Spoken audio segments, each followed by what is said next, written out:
ما تستعجلوش بالحكم وتظلموا الطفل المعروف باسم طفل المنشار بالإسماعيلية، لأن اللي بيحصل في القضية دي أغرب من الخيال، والاحتمال الأكبر إن الطفل ده كان كل دوره استدراج صاحبه للبيت عشان يحصل اللي حصل.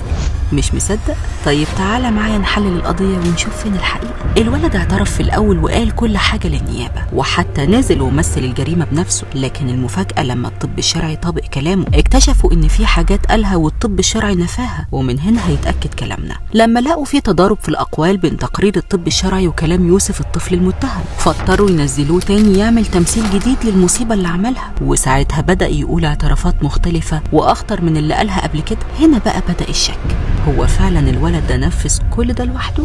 الولد كان باين عليه انه مخطط، شاري منظفات عشان ينظف المكان، جوانتي عشان ما يسيبش بصماته، سارق موبايل صاحبه من شهور، يعني مش براءة مطلقة، بس برضه مش سهل نصدق انه قدر يعمل كل ده بنفسه. في النهاية الطب الشرعي نفسه قال ان الجريمة مش منطقية لطفل في السن ده. المنشار اللي اتقال انه استخدمه محتاج قوة وتحكم مش طبيعيين، عايز حد قوي جسمانيا، وده مش هيتوفر في طفل عنده 13 سنة. الأغرب ان صوت المنشار وريحة الدم، وان محدش في المنطقة سمع او لاحظ اي حاجة وقتها، ودي نقطة مهمة جدا، لان معنى كده ان في حد كبير معاه، او على الاقل في حد ساعده او وجهه. بعض التحليلات بتقول ان الاب ممكن يكون له دور انه يصور الحادثة ويعرضها على النت مقابل ملايين، ومن هنا اقنعوا الطفل ان يعترف على نفسه بجريمة ما عملهاش، وفهموه ان قانون الطفل في مصر بيمنع عقوبة الاعدام للاطفال، وهيكتفوا انه يقضي 2-3 في الاحداث، وبعد كده يطلع باشا زمانه ويتنغنغ في العز، زي ما بقولك كده، والمتهم الحقيقي بره ولا من شاف ولا من دري. ما الولد الصغير طالع عينه في البيت، بيمسح ويكنس ويطبخ وبيراعي اخته الصغيرة اللي عندها 4 سنين، يعني كده يوسف عايش في عذاب جوه البيت، ما فرقش عن الاحداث كتير.